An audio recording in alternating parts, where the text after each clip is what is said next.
हो गई gender stereotype, यानी स्टीरियोटाइप बोले तो रूढ़िबद्धता, वो चीजें जिनमें लॉजिक कुछ है नहीं बट वो चली आ रही हैं परंपरा की तरह। परंपरा भी शब्द गलत होगा इनके लिए, बट हाँ वो चली आ रही हैं, बन गई हैं, वैसे ही रूढ़िबद्ध हो गई, कन्वेंशन बन गया एक तरह का। तो इवॉल्व जेंडर आइडेंटिटी जैसा कुछ नहीं है इसमें। जेंडर रेलिवेंस, किस चीज की रेलिवेंस, जेंडर थियरी नहीं। तो ये जेंडर स्टीरियोटाइपिंग है, इसमें बायसनेस निहित होती है, किसी एक तरफ झुकी हुई होती है जनरली, और कि लड़कियां मैथ्स में कमजोर हैं, ये भी एक तरह का स्टीरियोटाइप। ठीक है जी। जुलाई वाला बैच लिया था, कहाँ रह गए हो, वो तो बात कब की निपट गई। लिया था लेकिन नहीं मिला अभी तक नोट्स की वजह से, मेरा जुलाई वाला सीटेड नहीं हुआ। कैसी बातें करते हो कि कहाँ से लाते हो ये रैशनलाइजेशन। हाँ, नोट्स तो तब भी मिल गए थे भाई, और जो प्रीवियस नोट्स थे वो भी मिले ही थे। देखो एक बार देखते हैं, अगर उसकी वैलिडिटी बची होगी तो अभी भी डलवा देंगे, मुझे लगता है वैसे डल गए होंगे। Question number 18, question number 18, if you were to become a teacher, अगर कॉन्सेप्ट समझ में आ जाए फिर दिक्कत कहाँ है। If you were to become a teacher of primary class you should, यदि आप प्राथमिक कक्षा के शिक्षक बनते हैं तो आपको क्या करना चाहिए, बताइए, फटाफट से बताइए।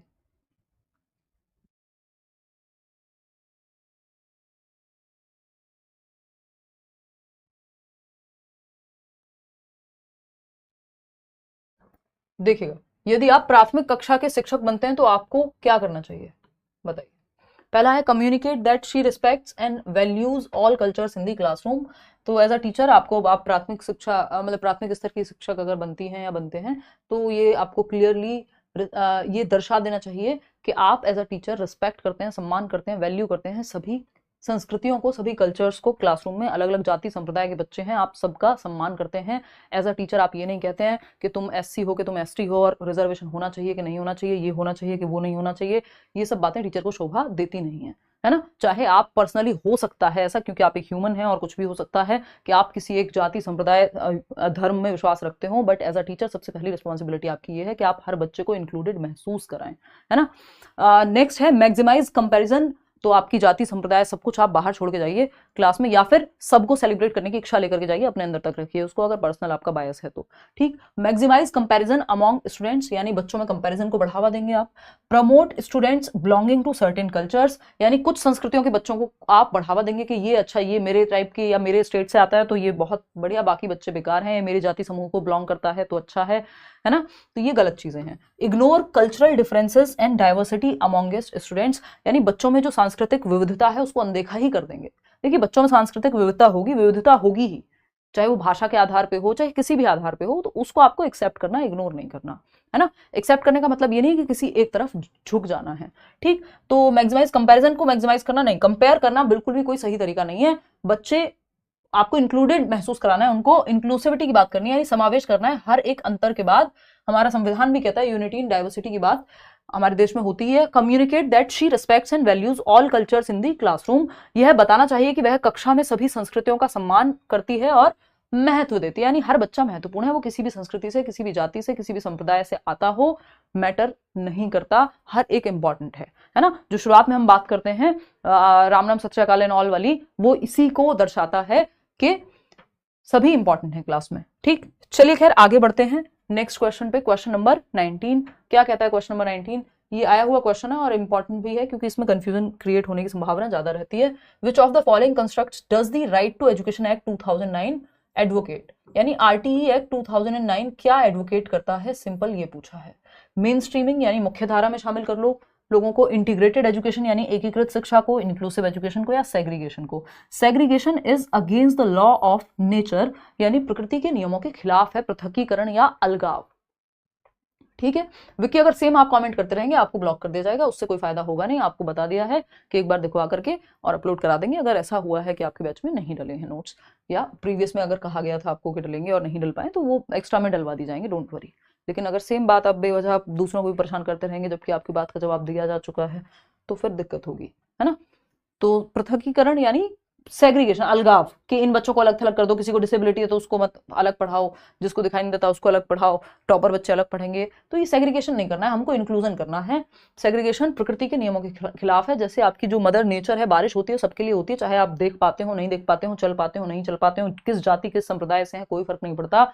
जैसे मदर नेचर हमें सेग्रीगेशन नहीं करता या करती, ऑफकोर्स करती, मदर नेचर तभी कह रहे हैं हम। तो अगर हम देखें यहाँ पे तो हवा चलती सबके लिए चलती है, सूरज का प्रकाश सब पर पड़ता है, बारिश सबके लिए सेम होती है। उसी तरह से हमको हर बच्चे को इंक्लूड करना है। इंक्लूसिव एजुकेशन यानी एजुकेशन फॉर ऑल, सभी के लिए शिक्षा, हर बच्चे को आपको इंक्लूड करना है क्लासरूम में, उसकी नीड्स का ध्यान रखते हुए।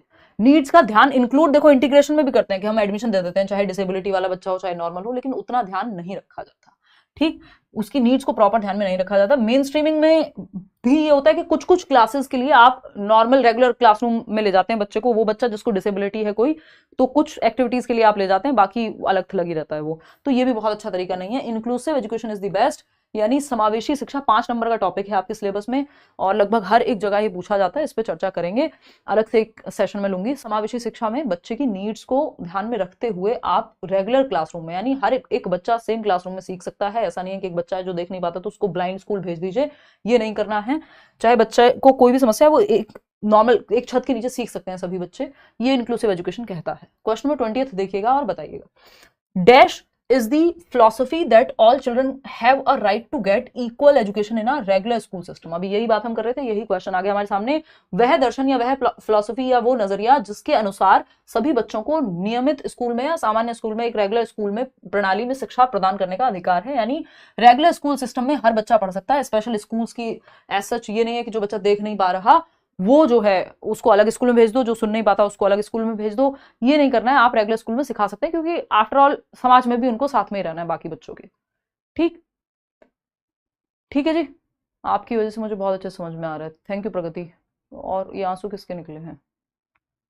मैंने इंग्लिश ऑनर्स विद मैथ्स से ग्रेजुएशन किया है और सीटेट में मैंने मैथ्स एंड साइंस किया है, मेरा सीटेट वैलिड। हाँ हाँ, कोई दिक्कत नहीं Akanksha, not at all a problem.